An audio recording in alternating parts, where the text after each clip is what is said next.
नमस्कार। हर हर महादेव। हम मीनू झा मैथिली गीतमाला चैनल पर मैं अपने लोकनि सबके हार्दिक स्वागत करै छी।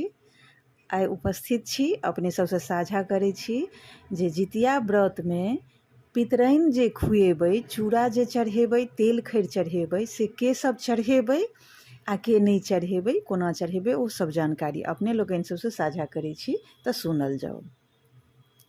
चूड़ा सब गोटे चढ़ेबै।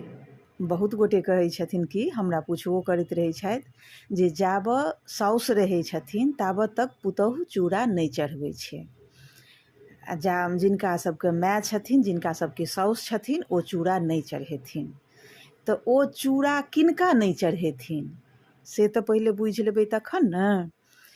एकर मतलब तऽ ई भऽ गेलै जे साउस छथिन, व्रत करै छथिन तऽ अहाँ व्रतो नहीं करियौ, सएह भऽ गेलै।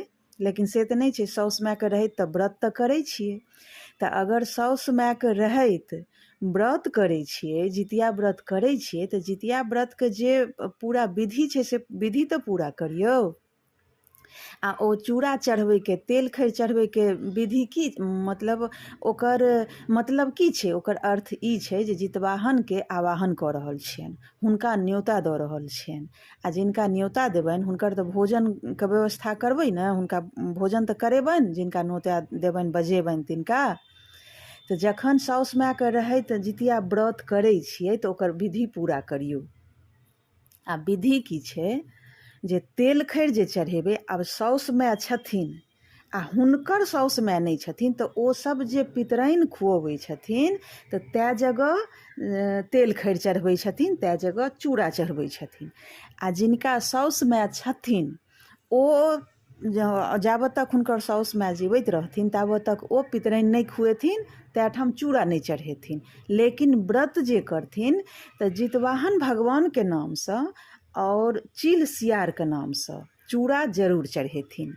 जहिना ओ 3 ठाम तेल खैर चढ़ेथिन, पहिले जितवाहन भगवानके नामसँ तेल खैर चढ़तनि और ओकर बाद चील सियारके नामसँ तेल खैर चढ़तनि। ई भेलनि भगवानके न्योता देनाइ। और ओकर बाद तेल खरी चढ़ा कऽ पोखरि परसँ जखन एबै घर पर तऽ ओकर बाद फेर चूड़ा चढ़ेबै। चूड़ा चढ़बैवला जे विधि छै से करबै। तऽ जहिना 3 ठाम तेल खैर चढ़ेलियै या तहिना 3 ठाम अहाँ चूड़ो चढ़ेबै। जितवाहन भगवानके नामसँ चूड़ा चढ़ेबनि आ चील सियारके नामसँ। किएक तऽ अहाँके साउस माय एखन छथि जिनका सबके हेथिन तऽ ओ पितराइन नहीं खुएथिन, तऽ ओ 3 जगह चूड़ा चढ़ेथिन।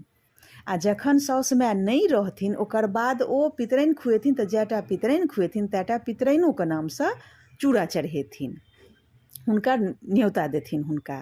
तऽ ओ कनिए कनिए चूड़ा चढ़ेलथि आ ओकर बाद अपन इच्छा अनुसार, अपन यथाशक्तिके अनुसार हुनकर भोजन करेथिन हुनका पितराइन सबके। तऽ तहिना लेकिन जितवाहन भगवानके और चील सियारके चूड़ाके अलावा दोसर चीज नहीं चढ़ै छनि, यानी कि चूड़ा, चीनी, दही, फल, मिठाई, पान सुपारी, धूप दीप जरा कऽ हुनका से ई चूड़ा चढ़ेलक।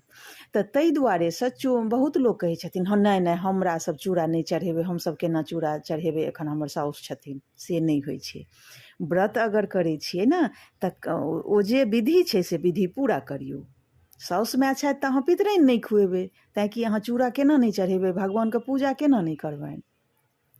तऽ ताहि दुआरेसँ ई जानकारी देलहुँ हँ जे चूड़ा के सब चढ़ेबै आ के सब नहीं चढ़ेबै, तेल खैर चूड़ा के सब चढ़ेबै, के सब नहीं चढ़ेबै। ई जानकारी तैँ हम अपने सबसे साझा केलहुँ हँ। तऽ आब आगूके जानकारी जे जेना हमरासँ होइत रहत समय समय परमे अपने लोकनि सबसे साझा करैत रहब। सब गोटे जरूर जुड़ल रहब आ एक एकटाके लाइक शेयर कऽ देबै और चैनलके सब्सक्राइब जरूर करब। धन्यवाद।